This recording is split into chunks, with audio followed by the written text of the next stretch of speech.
It's time to screw the formalities, bring in the ubi, get ready for a bite-sized vegan Q&A. That was me attempting to be exciting without singing because of complaints of my singing. Very, very valid complaints. Hi, it's Emily and Ubi from Bite Size Vegan, and welcome to another Vegan Nugget, a Friday Q&A. I hope to do more of these in the future, maybe pretty frequently, because I think that it's important to be able to answer you guys' questions as directly as I can, and in a little bit faster method than my highly researched videos, which I will continue to do as well. I will pet you. Max Power asked, how do you react if you out yourself as a vegan in front of many people who are offended by that? For example, in a new school class and you're the only vegan in the room. I guess personally, I have never been super concerned in school and stuff about what people thought of me. I have always kind of been the weird kid and just accepted that to a certain extent, but yeah, it can be challenging, and especially when, you know, you're in middle school and high school, it is a rough time. It is a hard time in life. And you know, I think it can be really helpful just kind of having confidence in your decision, or faking confidence in your decision, because I've done that a lot. When I started my YouTube channel, and even now, you guys, I have people say that I come off very confident, and I mean, you guys don't know what's going on inside my head, but I do not always feel that way. The vast majority of the time, I do not.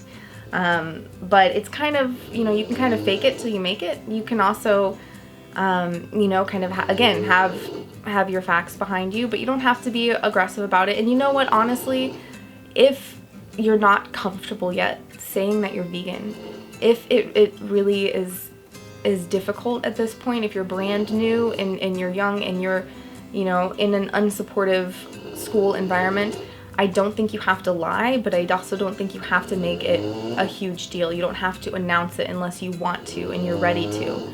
You know, I think that there's something to be said for growing into your veganism. You know, when I was younger, I had a really hard time finding my voice about it, and I was afraid to talk about it sometimes because of what people, they'd come out and attack, and I didn't always feel like I had the right thing to say to, you know, to answer their questions. And so it took me some time. It took me a lot of time to figure out how to best express myself, you know, and that's something that you're gonna grow and you're gonna learn more and grow into. So I would have patience with yourself with it, you know, and see what feels right. You know, maybe talk to people who are supportive of you first, and start to get that comfort. And then you can bring it up in smaller situations, and then start to become more confident and more comfortable. And the more you do it, the better it's gonna get. It might always still be scary, but it gets better. So I hope that that's helpful. SSTFFL, that's the username, asked, do you have many vegan friends? How do you deal with mean comments? I'm often afraid to say I'm vegan because of the criticism and the stupid questions. I went vegan 8 months ago, mostly because of your videos. Lots of love. Number one, thank you for going vegan. That's fantastic, and I'm honored to have any part in that. We kind of talked about the criticism and being afraid to say that you're vegan. But do I have many vegan friends? Outside of online? No, I do not. I never really have. I didn't grow up around anyone who was vegan. And the only vegan friends I've had in real life are ones who went vegan after knowing me for a very long time. So it wasn't an instant thing by any means, and I don't even live near them anymore.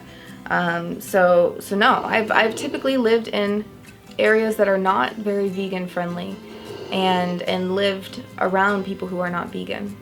I mean, the vast majority, yeah, always, actually, my entire life. So how do you deal with mean comments? Well, I mean, again, I don't know if you mean in real life or on YouTube or both, because they're all over the place. But I think, again, staying true to who it is that you are and why you've made these decisions, and just keeping that close to your heart, and you'll know your motives. You'll know, you know, why it is that you're vegan, and you'll know, you know, the truth about your intentions with that. And people, a lot of times, you're gonna have people be rude, or you're gonna have people say mean things, and not always, but a lot of times that just comes out of, you know, their own fear, because most of us, when we're afraid, you know, we become defensive, and so sometimes we say things that are kind of a way to make ourselves feel safe again.